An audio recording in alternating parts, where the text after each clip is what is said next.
5, 4, 3. Hello and welcome back to Tennis Unfiltered with me, James Gray of iNews.uk and the iNewspaper. We are going to be doing our usual kind of US Open wrap-up and look forward that we try and do every day during Flushing Meadows, although I apologise again for the sloppiness of our schedule this fortnight. Anyway, we've got something a little bit different today because I've got someone new with me, which is very exciting. I'm delighted to say it's a new voice, although if you've been listening to Wimbledon Radio or maybe some WTA commentaries or all sorts of places, you will have heard the voice of Pippa Horn, who is here with me today. Hello, Pippa. Welcome to the show. Hello. Thank you so much for having me. And yeah, very much looking forward to chatting. My pleasure. Pippa, I suppose I thought what might be fun is if we spend a bit of time talking about you. If you're like me, you'll really enjoy talking about yourself. So it'd be very easy. Oh, gosh. You're the best. I guess for people who don't know you, and this is a question I often ask interviewees as a kind of an icebreaker or something, but I also think it can be very instructive, is if you tell me your very first kind of memory of tennis itself, or your very earliest memory of either watching tennis or playing tennis or whatever. Oh, that's an interesting question. So I actually come from a tennis family. My mum is a coach and my auntie is a coach as well. So I spent a lot of time growing up just being in sort of a tennis environment. And I think my very first memory of tennis is my mum every Friday at the local village hall would basically do a little mini sort of coaching camp for, I would say, between sort of maybe 6 and 8 kids. And it would be, you know, mini tennis balls. They would all be around, I don't know, perhaps sort of 5 to 6 onwards. And my mum used to tell me that I was too young to play. So I would just sit there and watch. And I just remember being so incredibly bored and also just... So I just loved watching everyone play. I was so intrigued by it, so interested. And I think one day I just got up and started playing. And I didn't ask my mum, I just did it. And the rest is history. And at what point did you kind of realise this is actually something you're quite good at? Like, was there a point at which someone else noticed or you noticed and thought, oh, actually, I am better than other kids at this? Again, really good question. So I think growing up, I played tennis because I absolutely loved it. And my mum used to tell me stories of I would actually play competitively a little bit, you know, in the kind of county close and that sort of thing, those mini tournaments that you play when you're younger. I think my team, I'm from Norfolk, and I think my team were called the Norfolk Nippers. Okay. And I used to compete in these little mini red, mini orange and green events. And I didn't know how to score. Well, actually, I don't think it was a case of not knowing how to score. I just don't think I was necessarily bothered by winning or losing. So I would have an absolute whale of a time playing these matches. And I would come off court and have absolutely no idea whether I won or lost. I would have to ask my mum. And so I think that just proves for such an early part of my childhood, it was definitely just something that I loved doing. It wasn't until I was a bit older, perhaps sort of 13, 14, that I think I realized that actually, you know, I'm okay at this sport. And I won the national championships, the under 18 nationals, when I was 14. And I think prior to that, it had literally just been, you know, a bit of a hobby, to be honest. Yeah. And then when I won that event, I definitely got a lot more attention. You know, people were sort of saying, okay, you need to leave behind mainstream education. It was a case of coming to train at the National Tennis Centre, the LTA. And I think that's when it... Pippa, can I just... Sorry, I'm really sorry to interrupt you. My doorbell's just gone. Can you give me 1 second? Yeah.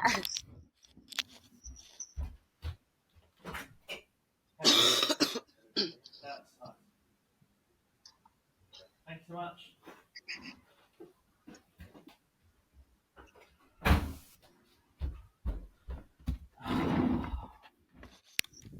partner's bloody gin box. Sorry. I totally cut you off mid-flow. So just pick it up wherever you want, and I can stitch it together. Yeah, so I think prior to that, it had all been, quite a nice little fun hobby. And then definitely winning the nationals at 14 was a bit of a turning point for me. It's interesting because it sounds like you weren't that competitive as a kid. Are you an only child by any chance? I'm not an only child. I have an older brother, and I don't know what you're about to ask me here, but I think the concept of competitiveness in tennis players is a really, really interesting one. Okay. And one that I can also elaborate on, because I think I'm a bit different in that sense. Hmm. I don't think innately I'm a very competitive person. Right. And I think that's probably one of the reasons why I always knew there was going to be a ceiling for me in terms of my professional tennis journey. Because if you look at those who have made it, they are innately competitive people. They are just furiously competitive in literally every single thing that they do. And I think for me, it was a bit of a case of, I absolutely loved playing tennis. And because I was thrust into this competitive environment, it definitely made me more competitive. But I don't think I ever had that innate competitiveness that is required. I remember playing tennis matches when I was a young girl. And, when people will sort of get have a bit of an outburst on court or get a bit angry or upset, there was never a sort of there was never pleasure in that for me. Yeah. I think some people who are, innately competitive are like, yes, my opponent's feeling this and my opponent's feeling that. I just wanted to give them a hug, to be honest. So I think it is something that actually I've thought about, and something that maybe I didn't realize at the time, but definitely in my sort of post-tennis journey, I've realized that I perhaps didn't have one of the most key characteristics required in order to make it to the very top of the game. Yeah, I mean, I only asked the sibling question because very often, and I wrote a chapter in one of my books about it, where the younger sibling is so often like dragged upwards and given this hugely kind of competitive nature by the fact of being dragged up. But it obviously it doesn't apply to everyone. You mentioned your sort of ceiling there. At what age did you kind of not peak, but how high did you get? Tell us a bit about sort of the level you got to, and what kind of happened when you decided to stop? Yeah, so I was a very good junior. I sort of played the junior tour. There's an equivalent of the WTA tour on the junior side, so you've also got the slams. And I think, to be honest, it became very clear in my late teens, I would say, that I didn't quite have the body for tennis. So I was competing with the likes of Harriet Dart, Katie Bolter. Those were all sort of my age, and we went on lots of trips together, etc., etc. They obviously decided to take it professionally. In my late teens, I decided that I wanted to take the college route instead. And as I say, I think it became quite abundantly clear around that age that I didn't quite have the body for professional tennis. I was born with a structural back issue, which basically meant that I couldn't play for more than a couple of weeks in a row. So there did seem to be sort of physical hurdle after hurdle. And I then, I think, grew in my late teens because of the experiences that I'd had. And, with all of those injuries, they hadn't necessarily been particularly happy ones. I'd spent a lot of time off the court, injured, wasn't able to train, wasn't able to compete in the same way that my contemporaries were. And then I actually grew in my late teens to sort of really dislike competing. And I don't know whether that came from the kind of competitiveness that we touched on earlier, but it had actually been something that I'd quite enjoyed. The process of not necessarily beating people, but being on court and competing and performing. It had been something that I'd quite enjoyed up until that point. And then all of a sudden it actually became something that terrified me. And I think this happens to a lot of people. It's probably something that isn't really particularly talked about, but I think the moment you stop enjoying the process of competing is the moment that you really need to take stock, I think. And I think loneliness was another one. I think I also realized how lonely the world was. It's very tough to make authentic connections when you're competing against rivals. You're constantly traveling. You're sort of thrust into a world that requires such a high level of relentless and ruthless competitiveness. And it's definitely tough to form close bonds with people in that environment as well. And that was something that honestly was really, really important for me. And I think it became obvious in my late teens that actually I wasn't willing to make those sacrifices, and those are sacrifices that are required in order to make it to the very top. I just didn't want to be in that position anymore, and I started to sort of weigh up the pros and cons and do the maths in my head, and it just didn't really make sense anymore, to be honest. And luckily I'd kept in mainstream education, so I still had the option of going to college. I did that, played college tennis in the US, then went on to get a master's degree. So I did have a number of eggs in different baskets, which meant that tennis wasn't, luckily, my only option. I wonder what your family's reaction to that was. Because you mentioned your mum's a tennis coach, and often we hear stories of people. I mean, I remember from having been made to play the piano for an extra 2 years just to see if I really didn't like it. Was there much push from people around you to say, oh, well, maybe give it another year or do this or do that? Honestly, I think there was a sense of relief, if I'm being honest. I think it became more and more clear over time that, tennis wasn't going to be something that I pursued professionally. There were physical, mental, and emotional barriers in place that would have prevented me from getting to the very top of the game. I knew that. I think the people around me knew that. I wasn't happy. Like I said there, that loneliness factor was making me quite unhappy, to be honest. And so I think the fact that I made that decision quite young came as a relief more than anything. And I think looking back, it would have been like beating a dead horse, if I'm totally honest with you. What would you say were your best, or I mean, to an extent, I can see that it wasn't for you. What would you say were your best or highest moments in when you were still playing at a serious level, or that you enjoyed the most? Great question. I think for me, it was always anything that was in a team environment. It's an interesting one because I'm actually reading Andre Agassi's book at the moment, and obviously he's Andre Agassi, and he has a lot of video footage to refer back to, but it does always baffle me how he's literally able to recount every single feeling and emotion that he felt during the 10-year duration of his career. And I sort of read it and I'm like, I can't even remember who I played at this tournament, let alone how I was feeling. And so I think it definitely is sort of all a bit of a blur, whether that's something that, I've subconsciously done to protect myself. But definitely when I think back to, my days playing, I always got the most enjoyment out of playing in a team environment, at the junior, what was formerly referred to as the Junior Fed Cup, and now, of course, is the Junior Billie Jean King Cup, which is an event that I now commentate on, an amazing event. But yeah, I think just, you're playing for someone else, you're playing for your country. It's not just, you in the mix. And I think that's, a really, really incredible thing to do. Tell me a bit about kind of jumping over the fence onto the other side. What you obviously work, as you mentioned, as a commentator. You've done Wimbledon radio, all sorts of things, talking to players from the other side of the microphone. What would you say is the biggest difference about looking at tennis from a different perspective now? What has maybe surprised you the most, or not surprised you, I suppose? Ooh.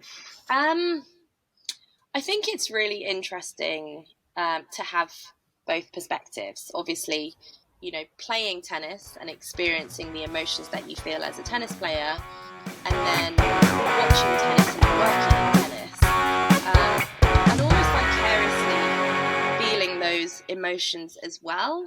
But you're living them through someone else almost. So It definitely is nice to have the two perspectives. I think as a player, you experience such a roller coaster of emotions, and Yeah. it's really incredibly difficult to regulate them. It's almost quite addictive in a way, I think, because you're seeking those highs, um, and I think that's why a lot of people come back. Obviously we've had Wozniacki who's come back after giving birth, Svitolina, a growing number of female tennis players who are taking time out and then returning to the tour. Mm. And my theory on that is because, when tennis is taken away from them, they feel like they have a massive void to fill. Yeah. It's this kind of emotional turmoil. It's a complete roller coaster of ups and downs.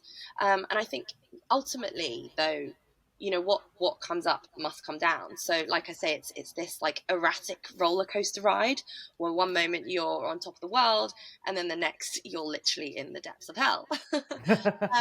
And I guess from the other side of the microphone, I'm not experiencing those emotions. It's the players who are experiencing those highs and those lows. But there definitely still is a sense of kind of vicariously, a sense of empathy, because I know how it feels. Yeah. But I myself am on a much more steady emotional journey, which, is something that I wanted, something that works for me. And I'm still very much involved in the sport, but I'm not in this state of like constant emotional turmoil. And honestly, Mm. I have such admiration for the players, doing what they do for such a long period of time. I just think it's absolutely incredible. I think, yeah, and it's interesting to hear you say it, but it is something, even, I've never played sport at any kind of real elite level.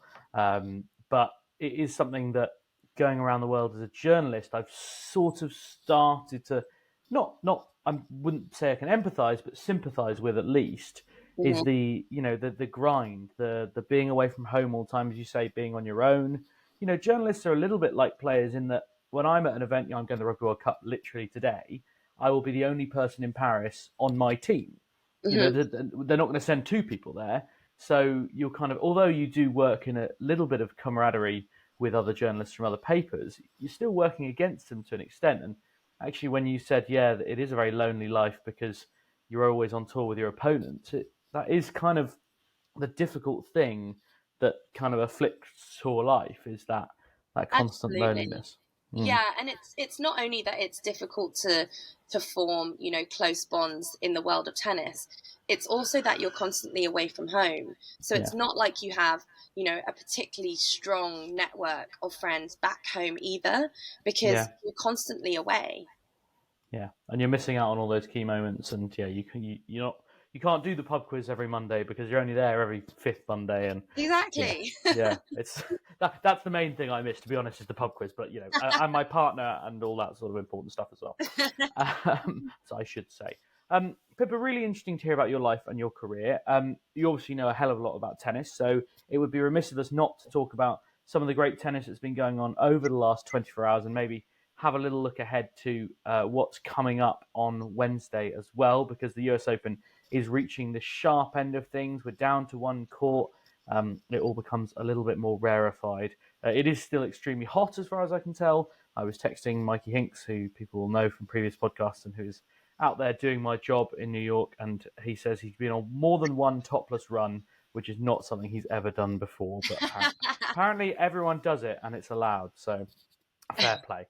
Um, let's start, because you mentioned it when we were discussing yesterday, Pippa. Let's start with Coco Gauff against Jelena Ostapenko, because I don't know about you, but I was really looking forward to this match, and well, fortunately, it didn't take up much of my day, because it was 6-love, 6-2, and over in a heartbeat. I started building my new office chair as it started, and I hadn't finished by the time Gauff had seen her off.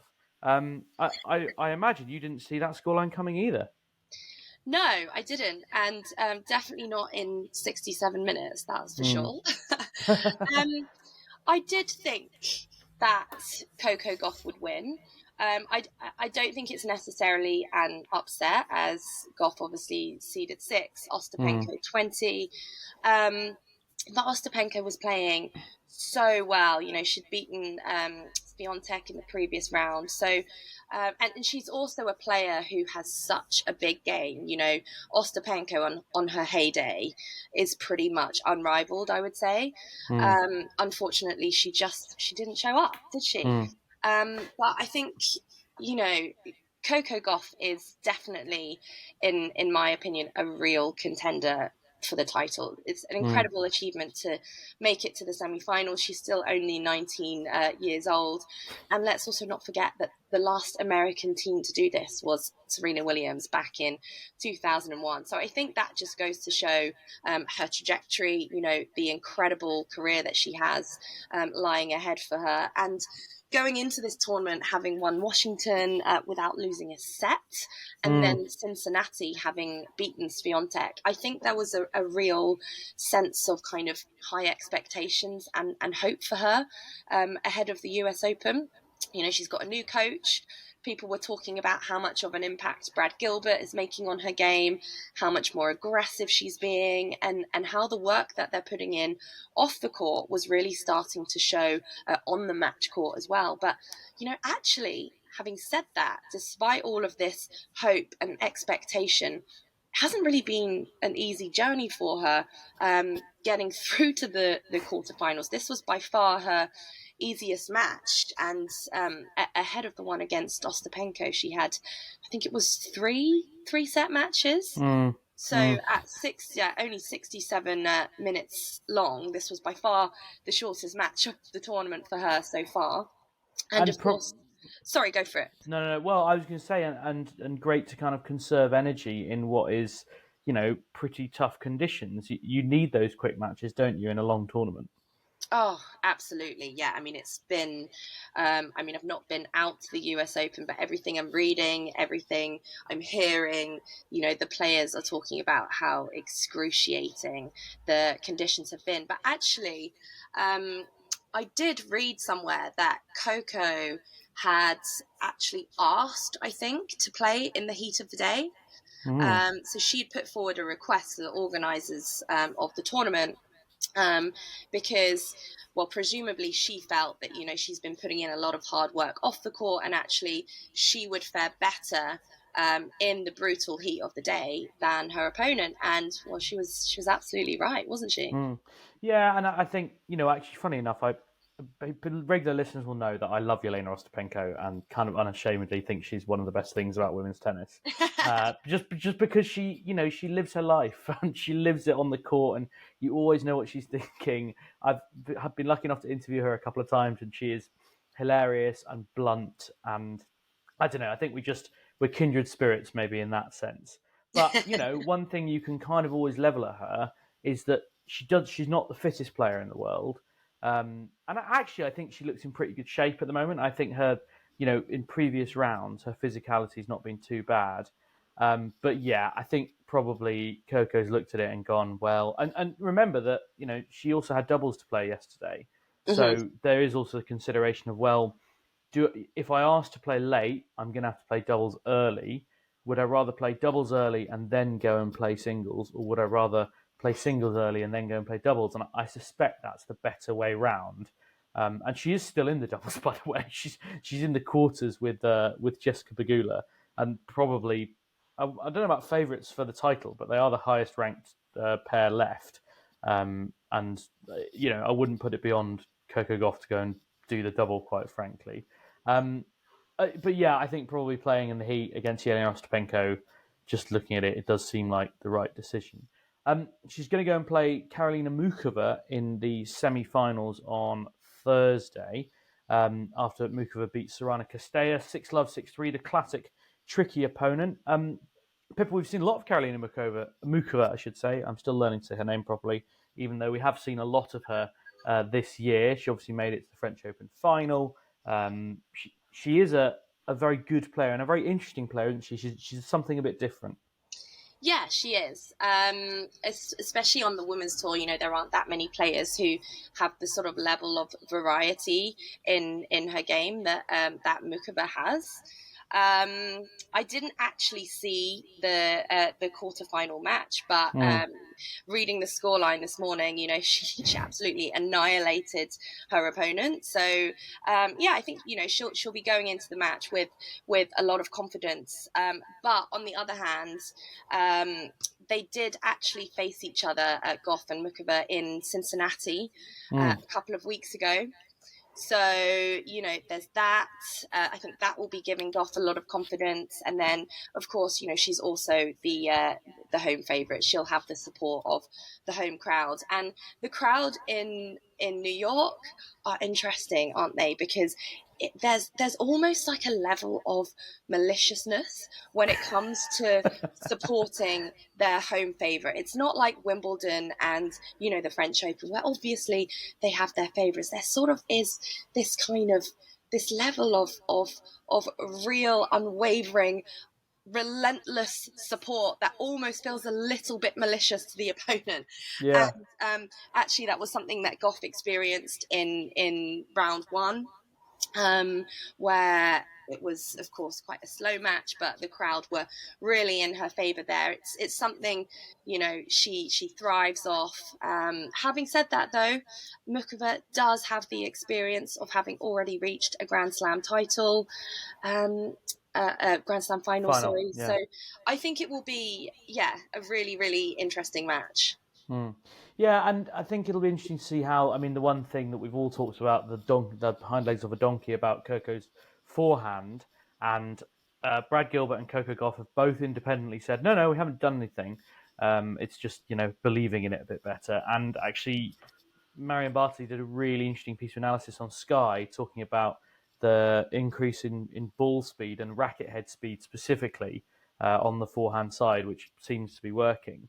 But obviously, with Muchova, you're going to get a lot less power coming back. Against Ostapenko, the ball's coming to you quickly. You've got power to work with. Whereas with Muchova, more often, I suppose, you're going to have, the ball coming with big slice spin, potentially off both wings. And so she's going to have to generate her own power. And I think when you've got a shot that you're still mastering, I think that might cause a few problems. But yeah, it's interesting what you say about the crowd, because last night we saw Novak Djokovic knock off Taylor Fritz in incredibly easy fashion, although he sort of made it look hard in the third set because someone high up not that high up actually, in the stands called out. Novak left the ball, it landed in, and he ended up losing the point, and just screaming at these people in a box.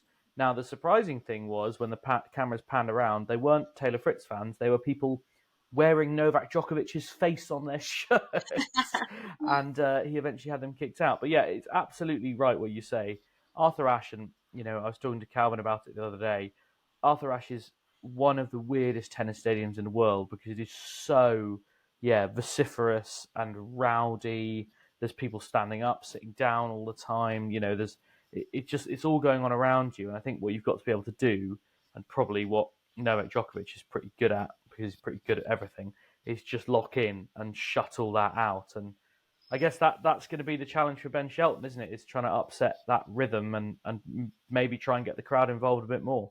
Yeah, just on the Djokovic point there, I actually found his post-match interview quite interesting because he very, very clearly had a bit of an angry outburst towards some fans, like you say, in his quarterfinal against Fritz. But afterwards, in his post-match interview, he was very, very quick to tell the world that actually, he thrives off home fans supporting a home player, and it gives him energy. So I listened to that and I thought, I wonder whether, that was just an attempt to cover up the fact that actually, he did let the fans get to him in a rare emotional outburst. And suddenly, as he was talking, he realised that actually another home favourite would lie in wait in the form of either Ben Shelton or Frances Tiafoe. Obviously, now we know that it's Ben Shelton. But that's something that, he's going to have to face yet again in his semi-final. I'm really, really looking forward to this match. And I think it's going to be a really interesting one. because again, it's kind of like the passing of the baton, isn't it? It's like the stars of today versus the stars of tomorrow. Novak Djokovic, of course, the oldest US Open semi-finalist since 1991, I believe, and Ben Shelton is the youngest American male to reach the semi-finals since 1992, and there's a 16-year age gap between these guys. And Shelton, as we know, has an incredibly big game. He hit 50 winners, I believe, or 51 maybe, against Tiafoe. He's hitting 149 mile per hour serves. I think it was something like 14 aces against Tiafoe. And what is clear as day is that Djokovic isn't going to be out-rallied by anyone. So you need to have those big weapons in order to make inroads against him. If we cast our minds back to the 2022 Wimbledon final in which he played Kyrgios, okay, Kyrgios didn't win, but it was a bit of a 4-set scare. And the first set was basically won because Djokovic couldn't get a read on his serve. And Kyrgios is another player who, he's able to make dents into the game of Djokovic because he has those big weapons. So I think, Shelton has some really big advantages going into this match. He's going to have the entire US Open crowd behind him. And we were talking about that sort of sense of maliciousness there. He's a player who really, really thrives on the big stage.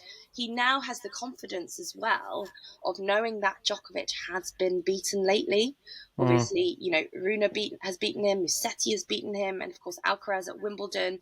So it's not as if he's this completely untouchable force of nature who no one can come close to. People, players, his contemporaries have made dents and actually beaten him, in the last year or so. So this is kind of the match that I think I'm most looking forward to, I would say. Yeah, me too, first of all, and not just because I interviewed Ben Shelton quite recently and therefore it looks like I knew what I was talking about for the first time in my life. But also because I think it's going to be the first real character test of Ben Shelton, who he seems like a very level-headed, quite sort of straightforward young chap. But I think when you look at everything that he's been through so far in his first year as a pro, what he's never really had is the weight of expectation.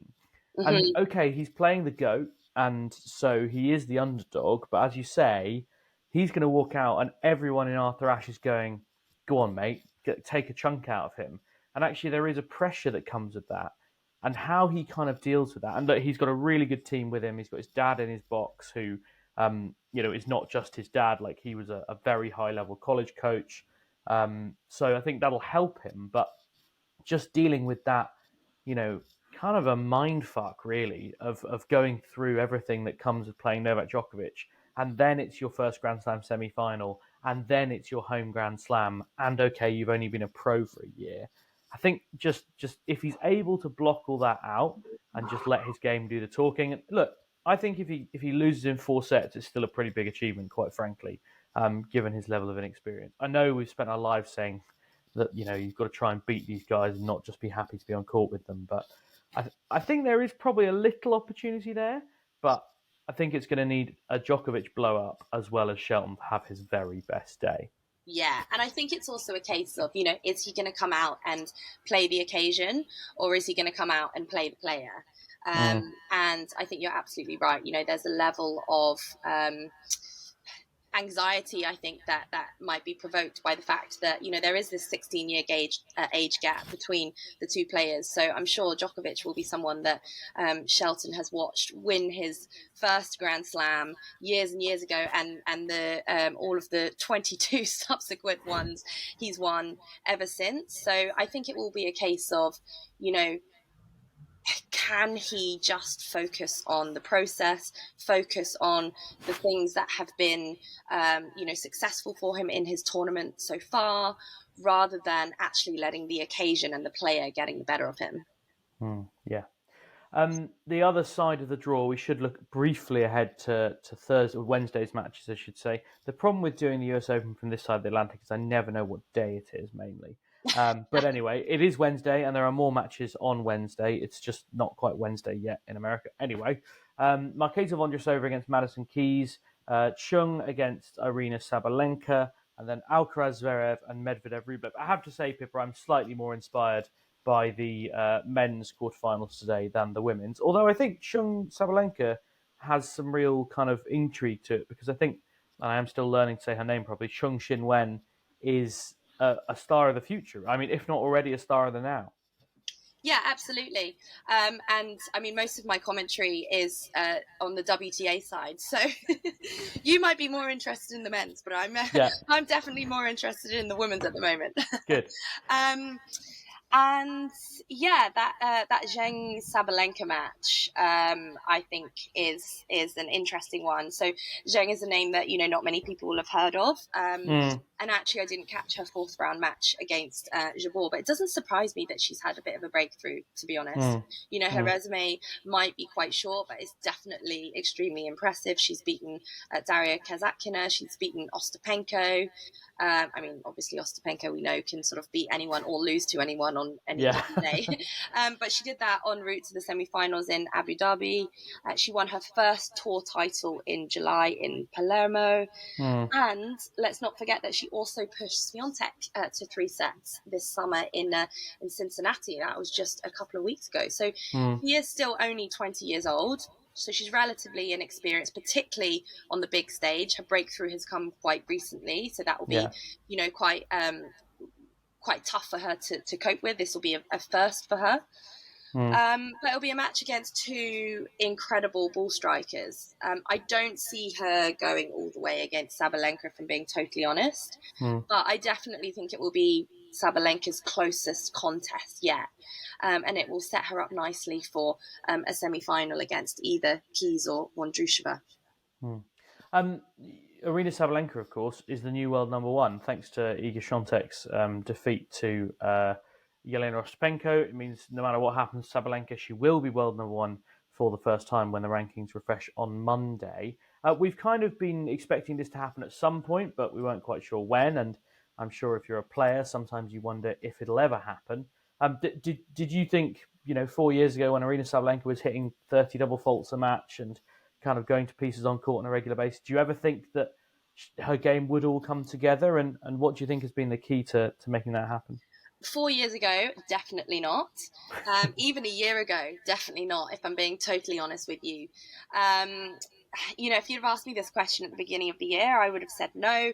But then, at the United Cup and in Melbourne, obviously we saw a few cracks in the game of Swiatek, and Sabalenka had her Grand Slam breakthrough in that incredible final against Rybakina, which I think really set her up nicely for what's been definitely the most successful season of her career so far. It's given her confidence at the big stage. Even a year ago, she was winning all of those titles at, 250, 500 level, but there were big question marks over, could she go all the way in a Grand Slam?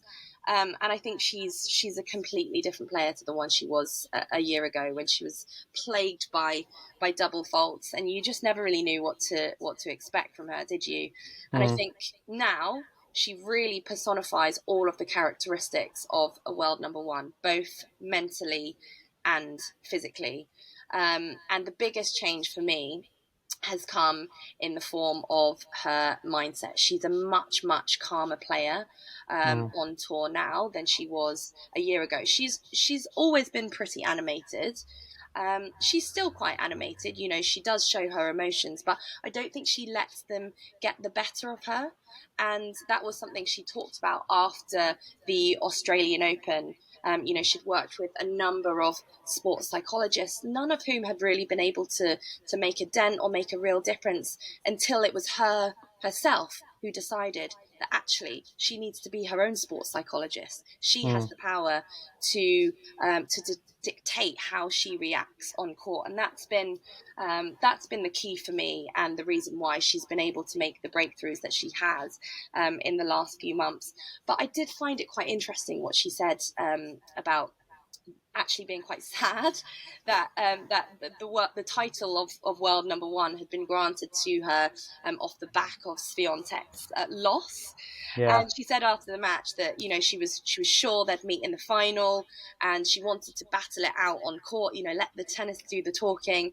And yeah, I think this just evidences how battle ready she is. sure. And how much the rivalry between her and Swiatek has actually pushed her to find those very small marginal gains. And she's not just letting it come to her, she's going out and she's fighting for it, and she wants to go out and compete and win those matches on the big stage. And I think her win at the Australian Open has been the foundation for what's been an absolutely incredible season for her.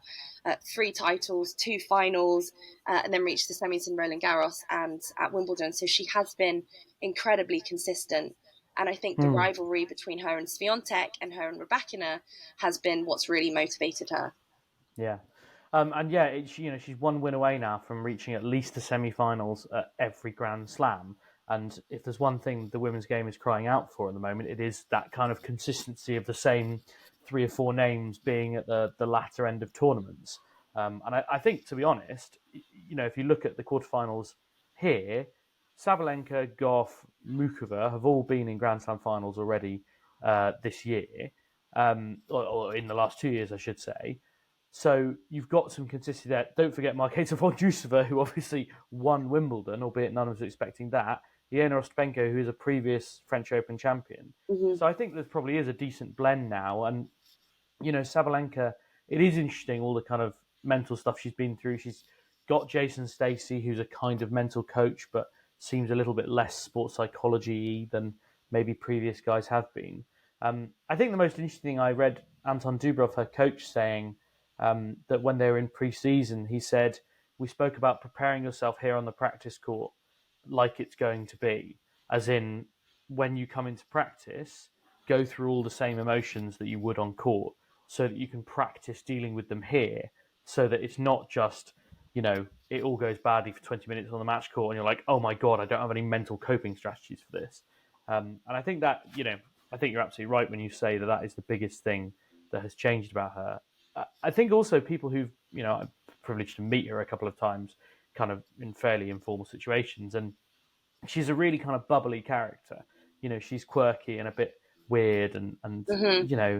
she that sometimes doesn't come out on court, because when she crosses the white line, if you like, she just turns into a kind of monster, and in a good way. I mean, she turns into a fighter and a warrior and an incredible tennis player. And I sometimes think being able to switch that on and off can be quite challenging. But once you can do it, then I think it makes an absolutely massive difference. Yeah, So yeah, it was interesting what she said after the Australian Open, actually, because she mentioned that everyone was telling her that actually she needed to be more boring on the court. And yeah, if we cast our minds back to the Sabalenka that we saw on court last year, I mean, there was literally never a dull moment, was there? no, She was very animated on court. You kind of always knew what she was thinking, which as a spectator I actually quite like, because yeah, she wears her definitely. heart on her sleeve. And she was always quite erratic, I would say, both from a tennis perspective and from a mental perspective as well. She was plagued by double faults, and I actually don't think there was anything structurally wrong with her serve. It was more of a case of what was going on in her mind during those key moments. And actually, she was saying in that interview that she's worked out that she just needs to be a little more dull and a little more boring on court. Mm, And I think what she's referring to there is actually the stability of her mindset and her attitude. It's not boring, it's not dull, but it's more of a stable force.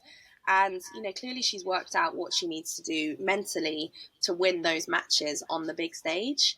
And it definitely had more to do with the mental side of things than it did her tennis. mm. We're running out of time, Pippa, but I'm going to ask you for some predictions because, well, George isn't here, and usually he would force me to give some predictions, so I've got to do it on his behalf. We'll go for overall winners rather than trying to pick the bones out of every quarterfinal. At this point in time, who do you think is going to win the US Open women's title? Okay, so can I just say that This is already good hedging. This is great so hedging. someone asked, this is a bit of a cop out, but someone asked me the exact same question ahead of the US Open, and I said, I guarantee you it's going to be an American female winner. Now, Wow. when I said that, I did have Coco Gauff and Jessica Pegula in the forefront of my mind. Obviously, there is now another contender for the title in the form of Madison Keys, who I perhaps wasn't expecting to make it this far. But I think my prediction still stands. I'm going to go with an American female winner. Bit of a cop out, but there you go. I've heard worse cop outs. Honestly, George Belshaw's a king of them. And in the men's, who are you picking in the men's? Oof, I'm going to have to go with Djokovic. I would love a Shelton or an Alcaraz. Yeah. I just think Djokovic has too much of a chip on his shoulder, having lost to Alcaraz in the final of Wimbledon. And actually, I think that outburst yesterday showed how much it means to him. It showed how motivated he still is and how much he wants to go after these records and these trophies. I mean, he is just breaking records after records, isn't he? Yeah. I think he made history because he's reached the last four of a slam for the 47th time. It's just ridiculous. That is ridiculous. Yeah. I sometimes just absent-mindedly browse through the list of records held by Novak Djokovic, and it is completely insane. I'm minded to agree with you. I rather think Sabalenka might win the women's draw, just for all the reasons we've kind of just said. And I think she probably wants to sort of cement that world number one status. I can't pick between Djokovic and Alcaraz. Before the tournament, I said I thought Djokovic would for similar reasons. I think there's a huge chip on his shoulder, and there's no one better when he's got something to fight against. As we've seen from the US Open final against Daniil Medvedev, that was the one occasion when I think everyone kind of thought, well, yeah, we'd quite like you to win this. It'd be pretty historic, and frankly, he bottled it. It all went to pieces. So yeah, I think you're probably right. Anyway, Pippa, I think we have probably run out of time. You've been very generous with yours. I've got to go and, pack for a flight for 2.5 weeks, this is about as last minute as I leave it. In fairness, I'm usually slightly more organised, but that's something that I'm working on it. But thank you so much for joining us, and I really hope you'll come on again. Absolutely, yes, I would love to. Enjoy France. Thanks for having me. No, thank you so much.